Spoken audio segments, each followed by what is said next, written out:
रोहित बालियान। दोस्तों जैसे आपको पता है कि क्वेश्चन आंसर विद गेस्ट में हमने एक सीरीज़ है, जो हमें एक जो हमारे फैमिली में से ही हमें एक को जो है एज़ ए गेस्ट इनवाइट करते हैं और उनसे हम जो है उनके क्वेश्चन आंसर है वो शेयर मार्केट के बारे में डिस्कशन करते हैं। आज के जो हमारे गेस्ट हैं उनका नाम है निगम सैनी जी। निगम जी आपका बहुत-बहुत वेलकम हमारे YouTube. Thank you so much, sir. Thank you. जी, हमारे दर्शकों को मैडम अपने बारे में थोड़ा अपने बारे में बताइए। ठीक है सर। तो फ़र्स्ट ऑफ़ ऑल मैं अपने आप को इंट्रोड्यूस करती हूँ, माई सेल्फ निगम सैनी जैसे सर ने बताया है। सर को मैं काफ़ी टाइम से जानती हूँ, सर का काफ़ी अच्छा काम है मार्केट में। मैं वैसे एज़ अ रियल एस्टेट में वर्किंग हूँ, एज़ अ एम्प्लॉयी मैं वर्किंग हूँ बट एक आज के टाइम पे मैंने एक सोचा है कि छोटा-सा एक स्मॉल बिज़नेस शुरू किया जाए, कि अपने पैशन को एक बिज़नेस में कन्वर्ट किया जाए। तो उसी को ध्यान में रखते हुए मैंने अपना खुद का एक पर्सनली छोटा-सा स्मॉल बिज़नेस शुरू किया है, हैंडमेड मेकिंग कैंडल का। आजकल वैसे काफ़ी अच्छा कॉन्सेप्ट चल रहा है मार्केट में कि डिफरेंट टाइप की डिफरेंट कैंडल्स लोग बना के सेल कर रहे हैं। बट द थिंग इज़ कि लोग अवेयर नहीं है उन सब चीज़ों से कि कौन-सी कैंडल का किस तरीके से हम यूज़ कर सकते हैं और मार्केट में कौन-सी कैंडल के कितने बेनिफिट हैं। तो वही सब चीज़ों को ध्यान में रखते हुए मैंने ये अपना खुद का एक छोटा-सा स्मॉल बिज़नेस शुरू किया है जिसका नाम है एमएस कैंडल। एमएस कैंडल मैंने नाम क्यों दिया है बेसिकली मेरी मदर के नाम से क्योंकि मैं अपनी माँ से बहुत ज़्यादा इंस्पायर हूँ। तो उनके नाम को ध्यान में रख के मैंने अपना ब्रांड नेम रखा है एमएस कैंडल्स के नाम से। जिसमें कि मैंने इनिशियली शुरू किया है छोटी-छोटी चीज़ों को, जैसे आपकी टी लाइट कैंडल्स के बारे में हम बात करते हैं, वैक्सेस के बारे में बात करते हैं कि कितने तरीके की वैक्स होती है और कौन-सी वैक्स में से किस तरीके से वो इको फ्रेंडली है या नहीं है। तो वही सारी चीज़ों को ध्यान में रख के मैंने ये शुरू किया है ताकि मैं लोगों को गाइड कर सकूँ, कौन-सी कैंडल आपके लिए कितनी बेनिफिट है, क्या उसके यूज़ेज़ हो सकते हैं और कौन-सी वैक्स आपके लिए हार्मफुल है? मैम पहले तो मैं बहुत ही आपको मीन्स कांग्रेचुलेशन बोलना चाहूँ क्योंकि थैंक यू सो एक मच सर। आपने एक मॉडर्न इंडिया में जो कि 5th लार्जेस्ट जीडीपी है और हम वुमेन एम्पावरमेंट की बात हम बोलते रहते हैं। और मैम मैं ऐसे बहुत सारी कंपनी में जब मैं विज़िट करता हूँ, मैं देखता हूँ कि जो यंग है, ठीक है? और ख़ासकर मैडम गर्ल्स, ठीक है? वो यस, क्यों है कंपनी की। मैं उन्हें देखता हूँ रियली आई एप्रिशिएट मीन्स कि रियली में उनके अंदर कुछ करने की इच्छा है, ठीक है? और बिल्कुल, बहुत ही आपको मीन्स है कि ये चाहता रियल में जो आप चीज़ें आप कर रहे हो, ठीक है? तो भगवान आपको और पूरा सपोर्ट दे, ठीक है? क्योंकि हर चीज़ में जब आप लीक से हट के काम करते हो ना मैम तो मेहनत तो लगती है। You got my point? बिल्कुल सर, बिल्कुल। अप एंड डाउन तो आते ही हैं क्योंकि जी, चाहे एक ईज़ी चीज़ तो जैसे मान लो कोई जॉब करना है सपोज़ करो ये बहुत ईज़ी चीज़ें हैं, आप करो, टाइम दो अपना काम जी, एक आप एक नॉर्मल चीज़ें से हट के आप कोई भी चीज़ काम कर रहे हो, तो अलग-अलग चीज़ आएगी। लेकिन एक अपॉर्च्युनिटी है, आप मेहनत करोगे तो बिल्कुल, बिल्कुल। वो है ही नहीं। क्योंकि sir most of the times क्या होता है कि इंडिया में वो ग्रोथ नहीं कुछ लेडीज़ को मिल पाती जो उन्हें मिलनी चाहिए, जो अपने पैशन को फ़ॉलो ही नहीं कर पाती जस्ट बिकॉज़ ऑफ शादी, जस्ट बिकॉज़ ऑफ जी, फैमिली प्रेशर। तो जी, काफ़ी सारे रीज़न्स होते हैं कि जो अपनी कुछ चीज़ें हैं जो करना चाहती हैं गर्ल्स या लेडीज़ वो उसको बाहर ही नहीं ला पाती, क्योंकि जी, उनको कोई सुनने वाला नहीं होता, उनको कोई सपोर्ट करने वाला भी नहीं होता। जी, जी, तो जी। जैसे मेरी मदर ने बचपन से मुझे बहुत ज़्यादा सपोर्ट किया है, तो आज मैं यहाँ इस मुकाम पे हूँ। तो मैंने सोचा कि चलो कुछ एक नया इंस्पायरिंग करते हैं क्योंकि हैंडमेड चीज़ें आजकल वही दोबारा से क्रेज़ आ रहा है। जी, पुरानी चीज़ों का ही आज के टाइम पे नया ट्रेंड बन के आ रहा है। जी, जी, जी, जी। मैम आपने दंगल मूवी देखी होगी, जो हाँ कि जी सर, हाँ जी। टिपिकल जो हरियाणवी बैकग्राउंड जो टिपिकल गाँव का जो बैकग्राउंड यस, पे वो बेस है और उसमें जो खान की जो रोल निभा रहे अदर तो एक उसमें जी। बहुत अच्छा एक डायलॉग है। तो उसमें बिल्कुल, ये बिल्कुल। मैं अपनी लड़कियों को इतनी कामयाब कर दूँगा वही लड़के लेके जाएगी। जी, मीन बिल्कुल, बिल्कुल। लड़के से शादी कर ये रियल में बहुत ही है, बहुत ज़्यादा सर, बहुत आपने ज़्यादा। बहुत अच्छा एग्ज़ाम्पल दिया है। हरियाणा में वैसे भी आपको रेशियो पता है कि जी, हरियाणा में सेक्स रेशियो कितना लड़कियों को लेके बहुत कम है। तो जी, जब से ये मूवी बनी है तो लोग इंस्पायर भी हुए हैं, जी, उसके बाद लड़कियों को पढ़ाना शुरू किया है बाहर। इवन हरियाणा में सबसे ज़्यादा स्पोर्ट्स हरियाणा से है। जी, जी। इंडिया में सबसे ज़्यादा इंडिया में हरियाणा की तरफ से खेलते हैं। जी, जी, जी, जी। जी। मैम आप क्या वो शेयर मार्केट के क्वेश्चन है वो थोड़ा डिस्कस करते हैं? हाँ जी, सर, मुझे एक्चुअली शेयर मार्केट की कोई भी नॉलेज नहीं है। जी, जी, बट जी। The thing is share market जैसे मैं एम्प्लॉयी भी हूँ, आगे मैंने बिज़नेस भी करना है। जी, जी, तो जी। मुझे शेयर मार्केट की थोड़ी-सी आप नॉलेज दीजिए सर कि शेयर मार्केट कैसे शुरू होता है?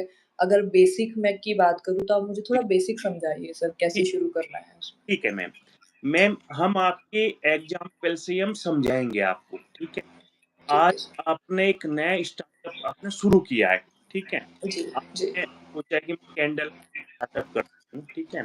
जी, हमारी जो इंडिया में मैम 2 ही तरह के बिज़नेस है। पहला जी, तो है मैन्युफैक्चरिंग, अदर देन जी। मैन्युफैक्चरिंग सब सर्विस सेक्टर है। ठीक है मैडम? Yes, yes, right. आपने सेलेक्ट कर दिया भई मुझे मैन्युफैक्चरिंग करनी है, ठीक है मैडम? जी, अब आपको फंड जब चाहिएगा फ्यूचर में कभी भी क्योंकि जब आप कोई बिज़नेस करते हो, आइडिया आपके माइंड में आता है कि भाई मुझे आइडिया बन गया। अभी आप यस। जब आप ग्रो करोगे अपना मीन्स कैपिटल एक्सपेंडिचर बोलते हैं, कैपेक्स बोलते हैं, जब भी आप बढ़ाओगे, यस, यस, तो यस। उसमें आपको फंड की रिक्वायरमेंट होगी। और हाँ फंड जी। रेज़ करने के 2 ही तरीके हैं, 2 ही तरीके हैं, यूनिवर्सल तरीके हैं मैम। पहला तरीका है डेट। आप बैंक के पास जाओ, किसी नॉन के पास जाओ, आप प्राइवेट फाइनेंस के पास जाओ, आपको जो अमाउंट विद इंटरेस्ट आपको प्रिंसिपल के साथ वापस लौटाना है, वो है डेट। डेट के थ्रू फंड ओके, रेज़ ठीक है मैम? ठीक इ है। इसमें नेगेटिव पॉइंट ये है कि आपके बुक ऑफ अकाउंट में डेट शुरू हो जाएगा, ठीक है? प्लस पॉइंट ये है कि आप अपने जो बिज़नेस के 100 मालिक आप ही हो। You got my okay, point? ये इसका ठीक है। प्लस माइनस पॉइंट है, ठीक है? Okay, okay. पहला तो तरीका हो गया डेट का, दूसरा तरीका है फंड रेज़िंग में वो होता है इक्विटी, इक्विटी जोड़ कर। Yes, yes, I heard about yes, equity के बारे में इक्विटी सुना है मैंने। इक्विटी क्या होता है मैम मीन्स क्या है जैसे आप 100% मालिक हो अपने, ठीक है? आप अपना क्या है कि आपको फंड रेज़ रिक्वायरमेंट पड़ी है सपोज़ करो 1 साल के बाद में, ठीक है? जी, जी, आपने कहा कि यार मेरा बिज़नेस ग्रो करना है लेकिन मैं डेट भी नहीं लेना चाहती, क्योंकि डेट लेने में समस्या ये होती है कि एक तरह का चैलेंज हो जाता है कि आपको अपने बिज़नेस में प्रॉफ़िट निकालना ही निकालना है, ठीक है, क्योंकि वो अमाउंट आपको विद इंटरेस्ट आपको वापस लौटाना है। ठीक है। भई यदि आप डेट पे अमाउंट लेते हो विद इंटरेस्ट वो जो वापस लौटाने वापस कहाँ से लौटाओगे अपने बिज़नेस प्रॉफ़िट से भई वापस लौटाओगे। तो यहाँ ये चैलेंज आता है कि ये डेट पे पैसे नहीं फिर मैं फंड रेज़ कैसे कर सकती हूँ, ठीक है? Okay, okay. वो साधन आता है इक्विटी डिजबल का। आप क्या है जब किसी अपने फ्रेंड के पास गए या रिलेटिव के पास गए कि भाई ऐसा-ऐसा मेरा बिज़नेस है उसमें मैं अपने सपोज़ करो 5 लाख रुपए लगाए या 2 लाख रुपए लगाए मैं अपने बिज़नेस में, ठीक है? ठीक है, ओके, भाई मुझे और फंड रेज़ रिक्वायरमेंट है, तो आप मुझे फंड रेज़ कर दो और मैं आपको उसमें इक्विटी आप साझेदार बना लेते हैं। जैसे बिल्कुल गाँव में हम चीज़ें सीखते हैं ना साझेदारी सिस्टम एकदम बिल्कुल, ठीक है? हाँ जी, हाँ जी, हाँ जी, तो ठीक है, ये चीज़ें हाँ, तो होती है नॉर्मल, लेकिन यदि आपको एज़ ए प्रोफ़ेशनल चलना है, तो उसे जो टेक्निकल भाषा में उसे बोलते हैं एंजल इन्वेस्टर। तो इनिशियल में आपको आपके बिज़नेस में फंड दे रहा है, इक्विटी के बदले, ठीक है ना? ठीक है, आपने सपोज़ करो आपने मना लिया, फ्रेंड को मना लिया, अपने रिलेटिव को मना लिया, किसी को भी नियर एंड डियर को मना लिया, क्योंकि इनिशियल में क्या कोई रिस्क नहीं लेना चाहता कि पता नहीं कोई बड़े वाले यस, इन्वेस्टर बिज़नेस में, ठीक? यस, तो मान लो वो आ कि वो आपने उनसे 2 लाख रुपए ले लिए और आपने बोल दिया कि आपकी भी जो है 50% हिस्सेदारी या 60% हिस्सेदारी आपस में जो भी वो बटा ठीक।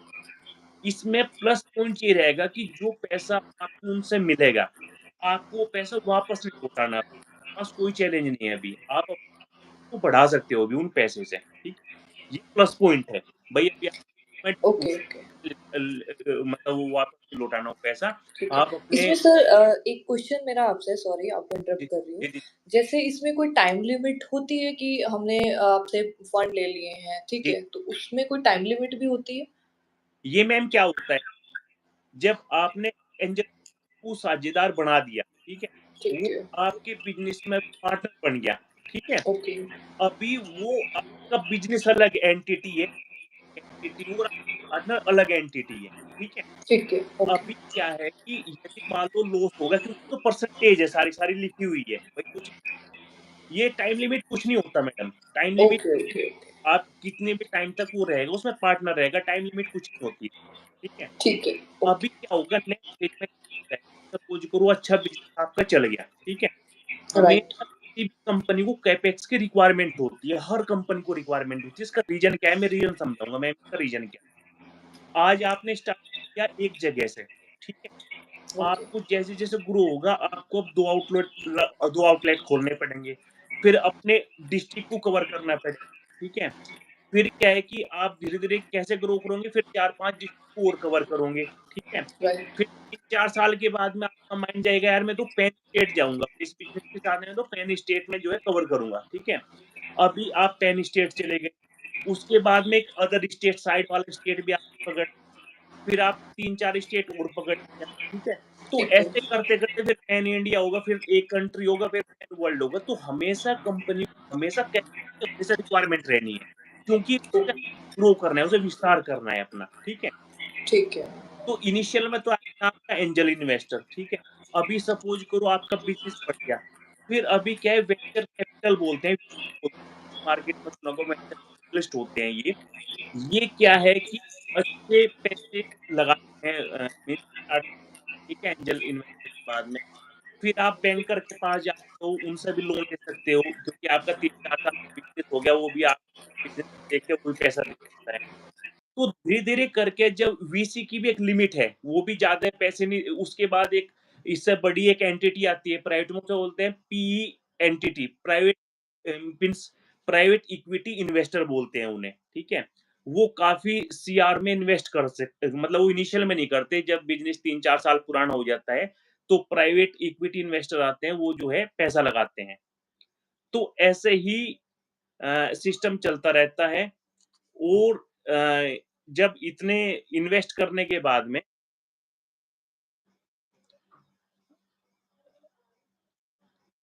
जब आ रहा है मैम आपका टेक्निकल इश्यू हो गया होगा मैम, कोई नहीं आएगा मैम। तो उसके बाद अच्छा, कोई कोई नहीं मैम। तो जब वीसी हो गया, वीसी होने के बाद प्राइवेट गया और कंपनी को और पैसा चाहिए, तो उसके जो लास्ट ऑप्शन आता है, वो आता है आईपीओ का। पब्लिक जो है फंड रेज़ करना चाहती है, पब्लिक से पैसा लेके। आपने देखा होगा भारत में 2 तरह की कंपनी है मैम। एक तो होती है प्राइवेट लिमिटेड वो एक होती है पब्लिक लिमिटेड कंपनी, ठीक है? पब्लिक कंपल्सरी है, प्राइवेट लिमिटेड उनके पीछे लिखना ही लिखना है। आप जितनी भी कंपनी आप देखते हो, जैसे जैसे आपने क्या है कि बैंक आपने देखे होंगे, एक एसबीआई है, पीएनबी है, एचडीएफसी सब ये पब्लिक लिमिटेड कंपनी सब ये सब, ठीक है? यस, आपकी यस, कार की भी है, टाटा मोटर होगी, मोटर होगी, टीवीएस होगी, ये सब ये पब्लिक लिमिटेड कंपनी है।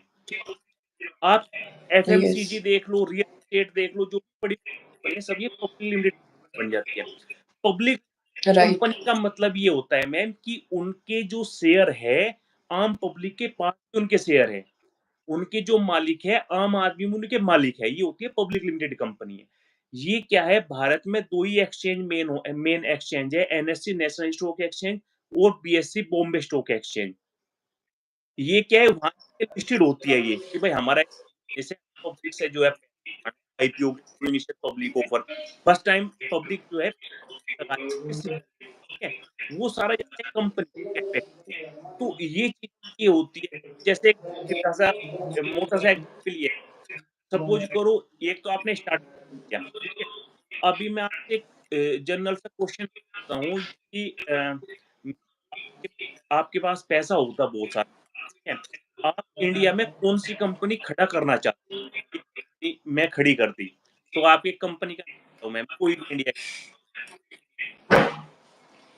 लाइक मेरे अकॉर्डिंगली लाइक मैं कोई फैशन ब्रांड में ज़्यादा प्रेफ़र करती, लाइक जैसे मनीष मल्होत्रा हो गया, जी, जी, जी। तो मैं उसमें ज़्यादा नहीं मैम कोई एक कंपनी का क्या कि उस कंपनी खड़ी कर दी मैं यदि मैं पैसा होता तो एक इतनी बड़ी कंपनी जो है खड़ी कर मान लो फैशन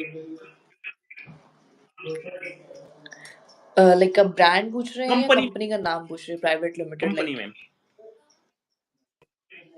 अच्छा, फिर तो मैं अपना ब्रांड उसमें ये होता कि अपने ब्रांड को ला आगे लेके जाती। इ ये मैम ये क्या मैं कहना क्या चाहता हूँ आपसे, मैं क्या ये कह रहा हूँ, जैसे जो स्टार्टअप होता है ना मैम, स्टार्टअप के पास हुँ, हुँ। चैलेंज है, बहुत सारे चैलेंज, नहीं उस लेवल तक लेके जाना। मैं क्या कहना चाह रहा हूँ, यदि मार्केट की बात करूँ, तो सपोज़ करो रिलायंस का रिलायंस इंडस्ट्री नाम सुना है आपने, टीसीएस का नाम सुना है, ठीक है? Yes, yes, yes, yes. ये होगा कि भाई यार मैं टीसीएस खड़ी कर दी या इन्फोसिस खड़ी कर दी। शेयर मार्केट ये अपॉर्च्युनिटी देता है मैम आपको आज के टाइम भी, कि आप इन्फोसिस के मालिक बन सकते हो। यदि आप एक शेयर परचेज़ ओके। यदि आप उसका एक शेयर परचेज़ करते हैं तो आप इन्फोसिस के मालिक हो। लेकिन जो मालिक हो पॉइंट में हो, 0.001 में हो, इस टाइप का है। लेकिन आपको जो एक यस। प्रमोटर रहेगा, है मान लो उसके पास 60% है किसी कंपनी की या 50% है, वो उस लेवल का मीन्स उसका मालिक है। आपने यदि शेयर खरीद किसी भी कंपनी का, आईसीआईसीआई का आपने शेयर खरीद लिया, तो आप भी एक ट्रीटेड एज़ ए ओनर, आप उस कंपनी के मालिक हो। आप वोट करने का अधिकार होगा मीन्स हर चीज़ आपको बताई जाएगी यार क्वार्टर कम करती है। क्या होता है मैम, जो प्राइवेट कंपनी होती है ना, वो कभी फाइनेंशियल नहीं शो करेगी कभी किसी के पास में। जो क्योंकि वो ओके, तो सर इसमें यही डिफरेंस होता है आई थिंक एसआईपी और ये जो आप बात बता रहे हैं मुझे लाइक अपनी सेल्फ मेड एक कंपनी है जिसमें हम खुद पैसा लगा के खुद उसके एक तरीके से ओनर बन सकते हैं, राइट? क्योंकि एसआईपीज़ में तो हमारा पैसा कोई और आगे रोटेट कर रहा होता है। आई थिंक मैंने इतना सुना है, जितना मुझे पता है। आप मैम थोड़ा कन्फ्यूज़ क्योंकि मुझे इतनी ज़्यादा नॉलेज नहीं है दैट्स आप मुझे इतनी अच्छी नॉलेज दे रहे हैं। जी, जी, क्योंकि एसआईपीज़, एफडी और आई थिंक इक्विटी, जी। मैं तो आपको इसमें कौन-सा बेटर ऑप्शन है? मैं आपको मैम बेसिक से बता रहा हूँ, बेसिक चीज़ें एकदम बिल्कुल, ठीक है? आप थोड़ा कन्फ्यूज़ कर रहे हो, सब चीज़ों को मिला रहे हो। ये अच्छा, अच्छा। हाँ जी, हाँ जी। देखो क्या है, जो आपने एसआईपी इन्वेस्टमेंट प्लान, ठीक? जो म्यूचुअल ठीक है। फंड में होता है, म्यूचुअल फंड की एएमसी एसेट मैनेजमेंट कंपनी होती है, आपने बहुत सारे ऐड देखे होंगे, म्यूचुअल फंड सही करके आपने बहुत ऐड देखे, ठीक है?